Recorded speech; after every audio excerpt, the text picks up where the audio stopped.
காதல் இதுவா எப்படி சொல்வேன் புரியும்படி ஆளை விடுடா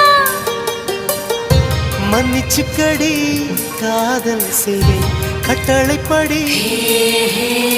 காதல்